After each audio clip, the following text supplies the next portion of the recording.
Isabelle Maréchal. Un remède naturel contre les mauvaises nouvelles. Isabelle Maréchal. Alors, je vous dis que chaque semaine, je mets en lumière une entreprise locale, au moins une, en tout cas. Des fois, c'est même plus. Et là, cette semaine, je voulais vous présenter Mikasso & Co. C'est une entreprise qui, depuis à peine 3 ans, s'est vraiment taillé une place dans l'univers des accessoires pour enfants de 0 à 6 ans. C'est une entreprise qui a été fondée par mon invité, son conjoint. Francesca Dion est avec moi, présidente directrice générale de Mikasso & Co. Vous avez aussi une agence de relations publiques. De relations publiques, l'agence FDM. Merci d'être là, Ça Francesca. fait plaisir. Parlez-nous de vos produits. Oui, bien dans le fond, ce qui est arrivé, c'est que ma fille de maintenant 6 ans, en fait, son gros problème quand elle était petite, c'est qu'elle voulait pas manger. Puis après avoir lu sur, justement, tu sais, comme qu'est-ce qu'on peut faire pour stimuler son enfant à manger, parce qu'on essayait tous les trucs inimaginables, bien, la vaisselle joue un rôle important sur, justement, tu sais, l'appréciation, le moment à la table avec l'enfant. Puis, fait que quand j'ai lu que la vaisselle était importante, je me suis ruée dans une boutique, j'ai dévalisé, j'ai acheté vraiment beaucoup d'affaires, puis il n'y a rien qui a fonctionné. Soit que ça a cassé, soit que ça a taché, soit que c'était trop difficile à laver, tu sais, comme quand il y a un mode d'emploi pour laver ton item, ça fonctionne pas. Non, exactement. Puis la vie va trop vite, là. Exactement. Oui. Fait que je suis en congé maternité de ma deuxième, puis moi, dans la vie, je suis une hyperactive, j'aime ça m'informer, m'instruire. Fait que je me suis mis à faire des recherches en allaitant ma deuxième, puis je suis arrivée à vraiment trouver des manufacturiers où j'ai pu, en fait, créer nos propres produits. Qui sont en silicone, c'est ça? Ben, en fait, on a plusieurs gammes. Ouais. On a des gammes, effectivement, en vaisselle en silicone de qualité platinum, qui est vraiment résistant, sans odeur, ça ne tache pas, ça casse pas, ça va au four micro-ondes, ça va au lave-vaisselle, ça va partout. Super pratique, mais on a aussi développé une gamme de tabliers, de bavettes à manches longues qui sont vraiment ingénieuses. Je vais te montrer. Ben okay? oui. C'est vraiment intéressant parce que, dans le fond, ce qui est arrivé, c'est qu'on avait lancé le fameux bavoir en silicone. Peut-être que tu t'en rappelles pas ou ça fait un petit bout, là. Mais tu sais, les fameuses bavettes en silicone, c'était super populaire. Fait qu'on en avait lancé une. Puis ce qu'on a vu, c'est que les mamans mettaient leur bavette en silicone par-dessus une bavette régulière. Dans le fond, ce qui arrive, c'est que les bavettes régulières, normalement, la poche est en bas. Puis mon chum, il a dit, mais là, il faut trouver une solution, Fran.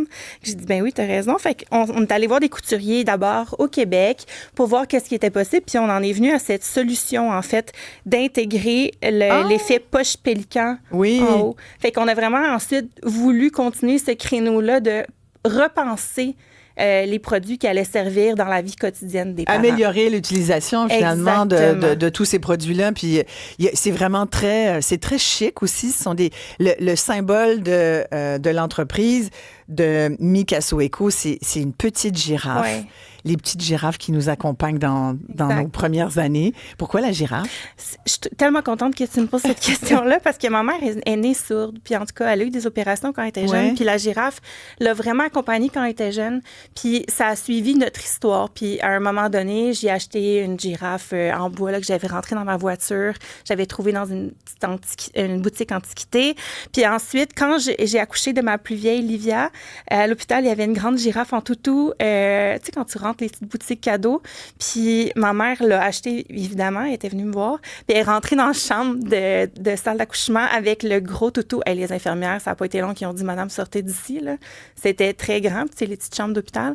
Fait que c'était naturel qu'on allait mettre la girafe. Puis en plus, c'est l'animal qui a le plus grand cœur. Puis, tu sais, nous, c'est une entreprise familiale. Ouais. On est très axé sur l'humain, la chaleur, se sentir bien, passer des bons moments en famille. Fait que ça... Francesca, il y a un auditeur qui pose la question. Ces fameux produits pour enfants que vous vendez, est-ce qu'ils sont produits aux États-Unis? Vous ne les faites pas faire aux États-Unis? Non. En fait, pour le silicone, il y a nulle part ailleurs qu'en Chine pour faire le silicone. Donc, on fait nos produits outre-mer. Et non, il n'y a rien qui est fait aux États-Unis. Non, ça, c'est sûr. Ouais. Vous ne seriez pas ici. C'est notre façon. On choisit les entreprises qui ne font pas aux États-Unis, qui ne fabriquent pas aux États-Unis. Évidemment, je voulais parler de la question quand même de fabriquer en Chine. Ouais. Moi, je suis souvent en lien avec des chefs d'entreprise qui ont des produits et qui me disent, regarde, avec les enjeux, les Québécois parlent beaucoup du prix, hein, l'élasticité au prix. C'est-à-dire, oui, on veut bien acheter local. Encore tout à l'heure, on en parlait, les gens disent, mais je ne veux pas payer plus cher. Et souvent, la concurrence faite en Chine est souvent moins chère. Donc là, l'entreprise, la PME québécoise qui essaye de vendre un produit a comme pas le choix, des fois, de faire en Chine. Est-ce que vous avez eu cette réflexion de dire, bon, déjà, du silicone, il s'en fait pas au Québec, c'est ça que vous me dites? Non, c'est ça. C'est pas possible. Mais la notion de fabriquer en Chine pour une entreprise québécoise, jusqu'où c'est comme la seule façon d'arriver? Bien, c'est sûr que c'est une grande réflexion. Puis, tu sais, moi, on s'entend qu'avec ma première entreprise, qui est une agence de communication, je travaille avec des entrepreneurs et des entreprises du Québec depuis déjà 14 ans. Puis, mon travail, c'est de faire briller des entreprises d'ici. Fait que pour moi, fabriquer au Québec, l'achat local, ça a toujours été important.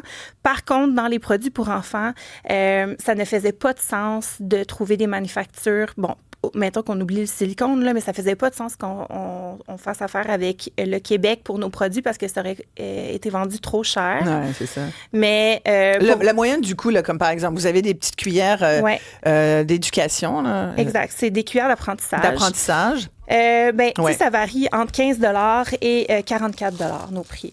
Oui. Bon, ça, elle coûte combien, celle-là? 15 $. 15 $.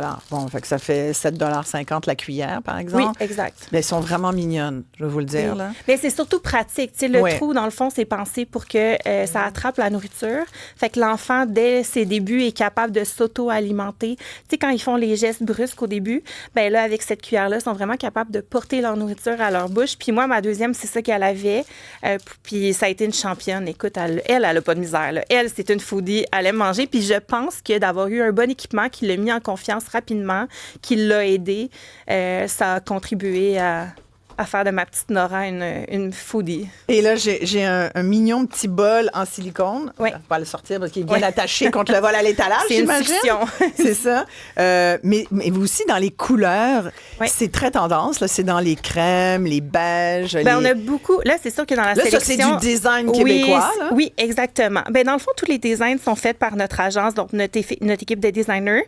Petit scoop, Isabelle, juste pour toi, on lance une collection avec une artiste montréalaise, une artiste peintre qui nous a dessiné vraiment des œuvres qui vont être imprimées sur nos prochaines bavettes. Donc, au printemps, on va pouvoir retrouver cette artiste-là qui va pouvoir briller parce que nous, il faut dire que oui, on est québécois, mais on vend aussi à l'international. Ouais. On a vendu en Slovaquie, on est dans une boutique au Guatemala, on est en discussion avec Dubaï, Moyen-Orient.